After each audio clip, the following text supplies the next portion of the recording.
Bienvenidos a El Debate, donde exploramos las múltiples perspectivas que definen nuestro entendimiento de las narrativas culturales. Hoy nos adentramos en el análisis de una de las obras más aclamadas de la fantasía moderna, El nombre del viento de Patrick Rothfuss. Hablamos de una novela que, tomó 14 años en escribirse y que nos presenta a uno de los protagonistas más complejos de la literatura reciente. Sí, un personaje fascinante y, profundamente divisivo en muchos sentidos. Totalmente. Y por eso, la pregunta central que vamos a debatir en este programa es fundamental para entender toda la obra. A ver, ¿es la narración de Quoth un acto de empoderamiento para reclamar su verdadera identidad humana frente a los mitos que lo rodean? ¿O, por el contrario, es simplemente el ejercicio de autoengaño de un narrador poco fiable cuya ambición y, curiosidad desmedida lo llevaron a su propia destrucción? Esa es la gran disyuntiva del texto. Exacto. Y desde mi perspectiva, yo sostengo firmemente que la historia es un acto monumental de agencia. Es Quoth decidiendo corregir su propia leyenda para dejar constancia empírica de la persona real, del ser humano que logró superar inmensas barreras sistémicas y traumas. Y yo lo abordo desde un ángulo completamente distinto. Para mí, la narrativa expone las trágicas consecuencias de una curiosidad profundamente peligrosa. Yo argumento que la necesidad constante de Quoth de desafiar los límites del conocimiento y su empeño en mantener múltiples versiones de sí mismo operando al mismo tiempo, terminaron por fracturar su mente de forma irreversible. ¿Sabes? Estaba pensando en esto al preparar el programa. Por lo general, cuando leemos la biografía de una figura histórica o analizamos a un personaje ilustre, existe esta expectativa de, precisión quirúrgica. Buscas una línea recta desde el punto A hasta el punto B. Ajá, una narrativa limpia. Sí, el historiador señala una fecha en el calendario y dice, aquí. Aquí es exactamente donde esta persona se convirtió en una leyenda. Claro, es casi reconfortante. Nos da mucha tranquilidad tenerlo todo categorizado con un esquema binario. Ya sabes, el héroe o el villano. El triunfo rotundo o el fracaso absoluto. Exacto. Pero luego, te adentras en el mundo de El nombre del viento, que es fundamentalmente un mundo de memoria, de trauma y de identidad humana. Y de repente, esa línea recta se rompe por completo. Estamos frente a un mapa identitario que es, honestamente, bastante turbio. Es la definición absoluta de aguas narrativas turbias, especialmente cuando consideramos que quien sostiene el mapa es la misma persona que lo dibujó. O sea, la verdadera tensión de este libro no es qué monstruos derrotó el héroe en el pasado, sino qué pasa con un hombre cuando su propia historia termina por devorarlo. Y por eso creo que el esquema mismo de esta trilogía, un día de narración equivalente a un libro completo, es en sí mismo una declaración de intenciones espectacular. Piénsalo. Cuando Quoth, escondido en esa posada bajo el nombre falso de Quoth, le exige al cronista 3 días ininterrumpidos para contar su historia, no lo hace por un capricho del ego. Para mí, es Quoth tomando las riendas de su propio marketing personal. Su marketing personal, es una forma interesante de verlo. Es que piense en los nombres que le ha dado el mundo exterior. Quoth el arcano, Quoth el asesino de reyes, el hombre que llamó al rayo. Títulos muy pesados, sin duda. Exacto. Y son etiquetas sociales incompletas y en muchos casos directamente falsas o caricaturescas. Al exigir este espacio para desgranar los detalles más mundanos y a veces patéticos de su vida, está desmantelando activamente esas etiquetas. Quiere demostrar que la leyenda colosal que viaja en las canciones de taberna y el hombre fracturado que está limpiando vasos en el presente provienen de una realidad humana muy tangible. Es una búsqueda activa de la verdad. A ver, es un argumento convincente en papel, pero ¿no te parece que la premisa misma de confiar en este narrador tiene una falla estructural desde el inicio? ¿En qué sentido? Y te estamos ante una metanarrativa construida por alguien que admite, sin ningún pudor, que sabe cómo manipular a una audiencia. Él es un artista. Él exagera, omite detalles a conveniencia y edita su vida en tiempo real frente al cronista. Y si miramos el estado actual del protagonista, o sea, Gotte, el posadero anónimo que vive envuelto en lo que el texto llama un silencio de 3 partes, pues yo no veo a un hombre aclarando un registro histórico. ¿Y qué ves entonces? Veo las secuelas de un desgaste mental absoluto, un cortocircuito psicológico. Ese silencio en la posada no es una simple pausa dramática, es el resultado directo y permanente de un burnout masivo, provocado por su incapacidad para aceptar que hay límites que no se deben cruzar. Su obsesión ciega con los Chandrian lo quemó por dentro.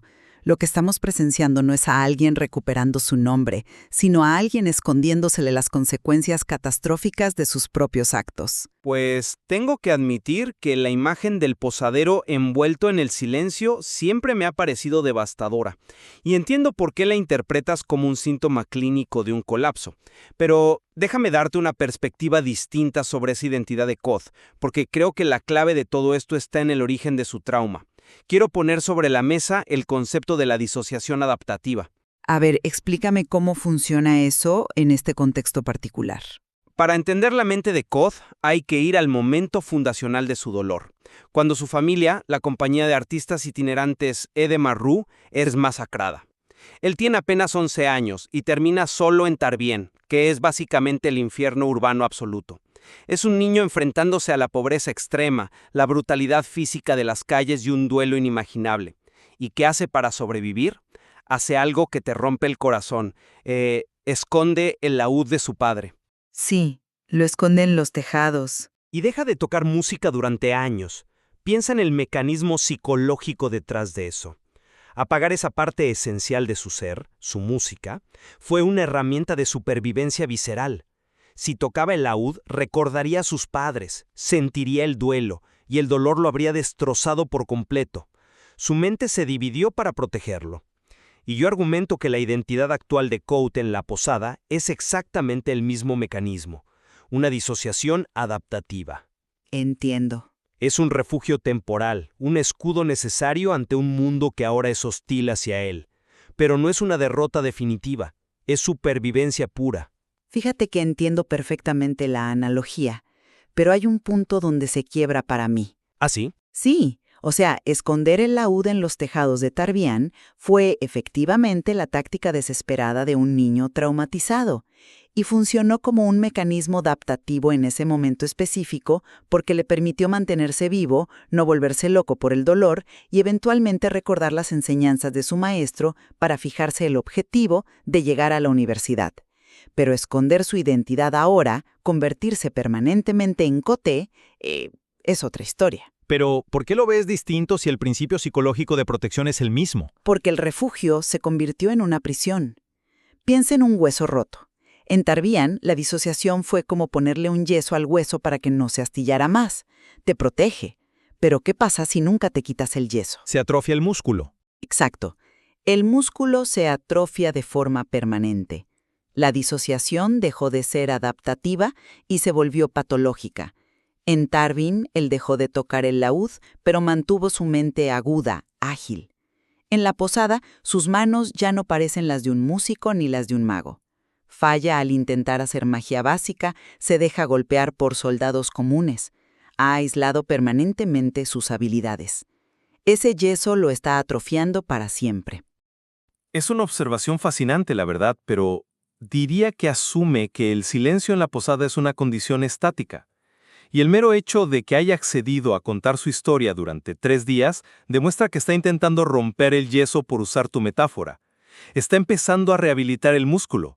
Pero fíjate cómo esa misma mentalidad de supervivencia callejera que forjó en Tarbián choca de frente cuando entra en contacto con la civilización. Me refiero, por supuesto, a la universidad. Yarn pasa de sobrevivir en callejones a intentar sobrevivir en el pináculo de la academia. Y aquí es donde su agencia brilla de manera innegable para mí. Miremos cómo funciona realmente esa institución. Koth llega como un adolescente indigente, con ropa rota, años más joven que cualquier otro estudiante, a un sistema que se vende al mundo como una meritocracia pura. Pero, ¿cómo opera en la práctica? Castiga brutalmente la falta de recursos. Sí, es un sistema punitivo. Totalmente. Los maestros fijan las matrículas trimestrales basándose en sus caprichos o en qué tan bien responde sus preguntas de admisión. Y si no tienes el dinero en ese instante, estás fuera. La presión constante de no tener ni un centavo de cobre. Así es asfixiante. Y ver la genialidad de Koth al navegar este sistema diseñado para excluirlo es increíble. Tiene que equilibrar trabajos extenuantes en tabernas, investigaciones de alto nivel, estudios rigurosos y, encima de todo, enfrentarse a nobles inmensamente privilegiados y vengativos como Ambrosio. El hecho de que no solo sobreviva, sino que destaque por pura inteligencia en un mundo diseñado para aplastar a los pobres, demuestra una resiliencia formidable. Concedo totalmente que el sistema económico de la universidad es injusto. De hecho, me atrevería a decir que la tensión económica constante, el pánico de la deuda educativa y la humillación de la pobreza son de los elementos más brillantes y dolorosamente realistas que se plasman en la obra. O sea, sentimos la ansiedad de Quoth en cada página. Pero aquí está el problema fundamental con esa narrativa del estudiante oprimido que triunfa. Te escucho. Quoth usa su innegable desventaja social como una justificación moral para romper absolutamente todas las reglas institucionales. Él asume esta postura de, como el sistema es corrupto y está en mi contra, las reglas no aplican para mí. Su incesante curiosidad, específicamente su necesidad de encontrar a los Chandrian, lo lleva a invadir zonas restringidas del inmenso archivo de la universidad. Bueno, pero tenía sus razones. Sí, pero él trata el archivo como si fuera un callejón más de Tarbién por el que puede escabullirse, e ignora por completo que ciertas puertas están cerradas no por elitismo, sino porque el conocimiento mismo puede ser letal. ¿Te refieres a que hay un peligro real en la información? Absolutamente. Sus propios padres murieron precisamente por investigar una canción antigua sobre los Chandrian. El conocimiento atrajo a los asesinos. Y Quoth, cegado por su trauma y su curiosidad, parece incapaz de internalizar esa lección fundamental. Él cree que tiene el derecho absoluto de saberlo todo. No me convence esa línea de razonamiento, porque asume que las instituciones siempre tienen la razón al ocultar información, y que su motivación es puramente protectora. Para Quoth, el acceso al conocimiento no es un capricho intelectual, es una cuestión de supervivencia existencial. Cuando las instituciones que deberían preservar la historia del mundo borran deliberadamente cualquier rastro de los seres que masacraron a tu familia, la transgresión deja de ser un acto de arrogancia, se convierte en un imperativo ético. Él está cuestionando el monopolio de la verdad. Pero es que esa misma tendencia a forzar las puertas de la universidad sin medir las consecuencias es exactamente el mismo mecanismo que usa para forzar los límites de su propia mente. Y aquí es donde creo que llegamos al núcleo de su colapso. Hablemos de la magia. Específicamente, hablemos de cómo funciona la simpatía. El sistema mágico más técnico del libro. Exacto. Y no es solo mover cosas con la mente. Expliquemos el mecanismo un momento. La simpatía requiere algo llamado el alar, que es la fuerza de voluntad llevada al extremo para mantener creencias simultáneas y contradictorias. Si tú quieres vincular, digamos, una moneda de cobre a una vela encendida, tienes que partir tu mente en dos. Una parte de tu cerebro tiene que creer firmemente que la moneda y la vela están conectadas, mientras que la otra parte sabe perfectamente que no lo están. Es una disonancia cognitiva forzada. Es un esfuerzo mental agotador, ¿sí? Es brutal. Piensa en el alar como la memoria RAM de una computadora. Tienes un límite de cuántos programas de alto procesamiento puedes correr al mismo tiempo antes de que la tarjeta madre se funda. Y Quoth hace esto de forma temeraria. Él llega a dividir su mente en 4, 5, 6 partes simultáneas. Y no solo hace esto con la magia, lo hace con su vida. Sí, asume demasiados roles. Se obliga a mantener esas particiones constantes. Es el estudiante prodigio de día, el músico nocturno, el investigador clandestino, el superviviente en la miseria. Exigirle a la neurología humana que mantenga tantas realidades separadas es lo que finalmente lo quiebra. El burnout absoluto que experimenta en el presente como Cote no es una tragedia impuesta por el destino, es la consecuencia fisiológica y lógica de su arrogancia al creer que su tarjeta madre nunca se iba a fundir. Fíjate que esa analogía de la tarjeta madre y el alar es buenísima para explicar el desgaste mecánico de la simpatía. Pero creo que reducir la experiencia completa de Quoth a pura arrogancia intelectual es perder de vista la otra cara de la moneda mágica en este universo, porque más allá de la simpatía está la magia más elevada, que es el nombramiento. La magia de las leyendas, claro. Correcto. Mientras que la simpatía es la ciencia del costo, del cálculo y de la división mental que tú describes muy bien, el nombramiento es el arte de la comprensión profunda y holística. Consiste en observar algo, ya sea el viento o el fuego, la piedra, durante tanto tiempo y con tanta empatía que logras escuchar su nombre verdadero y entender su naturaleza esencial. Kobót no está simplemente acumulando trucos de salón, él está en una búsqueda legítima de ese conocimiento profundo del mundo y, por extensión, del nombre verdadero de sí mismo. Y creo que la prueba irrefutable de que Kobót es capaz de una comprensión humilde y no solo de forzar su voluntad sobre las cosas es su relación con Dena. Un momento. ¿Estamos usando a Dena como ejemplo de humildad y comprensión? Porque Kobót se pasa la mayor parte del libro proyectando una fantasía romántica y trágica sobre ella. Apenas si puede hablarle con claridad. Difiero profundamente con esa lectura. Yo creo que Dena es el ejemplo perfecto de cómo Kobót aplica la filosofía del nombramiento a las relaciones humanas. Piénsalo desde la perspectiva de él. Él no la ve como el clásico tropo de la damisela en apuros a la que tiene que rescatar, ni como un trofeo a conquistar. Él observa meticulosamente cómo ella navega un mundo profundamente patriarcal, sin dinero, sin familia y sin protección física. Él ve cómo ella usa su encanto y su astucia para sobrevivir, porque reconoce esa táctica de supervivencia. Porque es la misma táctica que el uso en Tarbeyan, claro. Exactamente. Él intenta comprender su naturaleza compleja y contradictoria en su totalidad. Y aquí está el detalle crucial. El hecho de que Kobót sea capaz de invocar el nombre del viento en un momento de crisis para salvarle la vida, pero sea absolutamente incapaz de confesarle su amor por miedo a asfixiarla o arruinar su frágil dinámica, demuestra una vulnerabilidad inmensa. Él respeta tanto la esencia de Dena, su necesidad de libertad, que prefiere guardar silencio a imponerle sus propios sentimientos. Escucha en lugar de forzar. Bueno, tengo que concederte que su parálisis emocional frente a Dena es profundamente humana. Es frustrante para el lector, sí, pero es uno de los pocos momentos donde la armadura se cae y vemos al niño asustado detrás de la leyenda del arcano. Él sabe que un paso en falso podría espantarla para siempre. Sin embargo, si esta búsqueda de la verdad esencial y del entendimiento profundo es tan crucial como planteas, entonces irremediablemente debemos cuestionar la validez de la metanarrativa.